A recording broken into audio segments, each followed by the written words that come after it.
வணக்கம். வாழைப்பு குழம்பு டேஸ்டியாக ஹெல்த்தியாக எப்படி பண்ணுறதுன்னு பார்க்கலாம். இதுக்கு மசாலாவுக்கு தேவையான பொருள்களை வறுத்து எடுத்துக்கலாம். ஒரு கடாயில் கொஞ்சமாக நல்லெண்ணெய் விட்டுட்டு அதோட கொஞ்சம் மிளகு, சீரகம், கொஞ்சம் வெந்தயம், கொஞ்சம் தனியாக சேர்த்துக்கிறேன். இது எல்லாத்தையும் நல்லா சிவக்க வறுக்கலாம். இது கொஞ்சம் வறுபட்டோன்னே காரத்துக்கு ஏற்றளவு காஞ்ச மிளகாயும் சேர்த்து இதிலே வறுத்து எடுத்துடலாம்.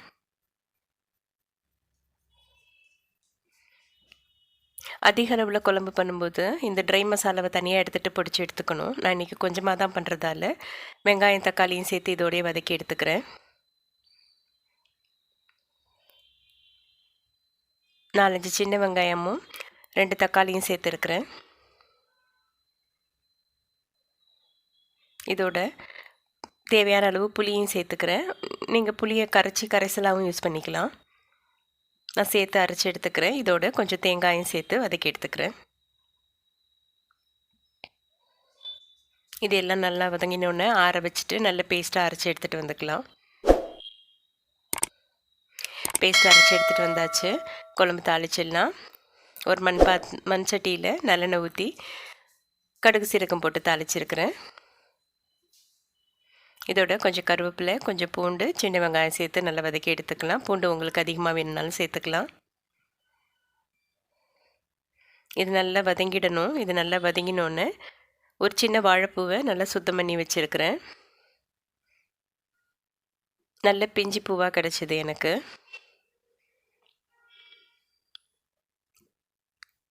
பூண்டு வெங்காயம் வறுபட்டோன்னே தண்ணியை நல்லா பிழிஞ்சிட்டு வாழைப்பூ இதோடு சேர்த்துக்கலாம். நான் பூ ரொம்ப பிஞ்சியாகவும் சின்னதாகவும் இருக்கிறதால முழுசாக போட்டிருக்கேன். பெரிய பூவாக முத்தலாக இருந்தால் கட் பண்ணியும் சேர்த்துக்கலாம். வாழைப்பூ சீக்கிரமாக கலர் மாறிடும். அதனால் அதோட கொஞ்சம் மஞ்சத்தூளும் உப்பும் சேர்த்துக்கலாம். இதை நல்லா வேகிற வரைக்கும் வதக்கிக்கணும். இதை நல்லா ஒரு நிமிஷம் வதக்கி விட்டுட்டு ஒரு மூடி போட்டு மூடி வச்சுட்டு சிம்மில் விட்டுட்டா ஒரு 3-4 நிமிஷத்தில் நல்லா வெந்துடும். இது பிஞ்சி பூவாக இருக்கிறதால வதக்கும் போதே வெந்துடுது. கொஞ்சம் முத்தல் பூவாக இருந்தால் கொஞ்சம் வதக்கி விட்டுட்டு 1/2 டம்ளர் தண்ணி சேர்த்து நல்லா வேக வச்சுக்கணும். இது நல்லா வெந்துடுச்சு.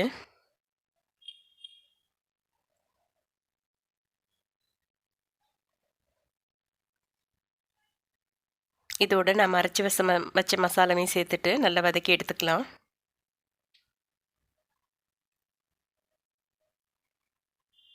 இது ஏற்கனவே எல்லாமே நல்லா வதக்கி அரைச்சது தான். ஆனாலும் கொஞ்சம் வதக்கிட்டோன்னா பச்சை வாசனை இருக்காது.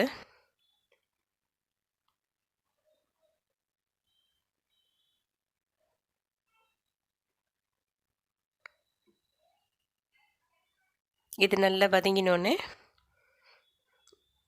மிக்ஸி கழுவி வச்சுருக்க தண்ணியும் சேர்த்து ஊற்றிட்டு இது கொஞ்சமாக டைல்யூட் பண்ணிக்கலாம். உங்களுக்கு குழம்பு எந்த திக்னஸ் வேணுமோ அந்தளவுக்கு டைல்யூட் பண்ணிக்கோங்க.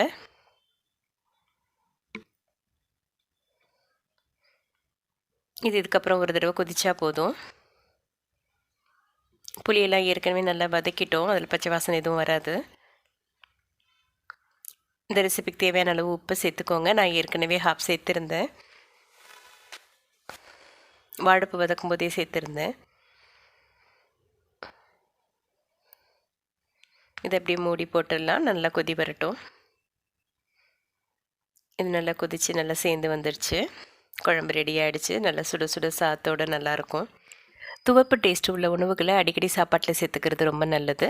வாழைப்பூ குழம்பு ரெடி. ட்ரை பண்ணி பாருங்கள். நன்றி.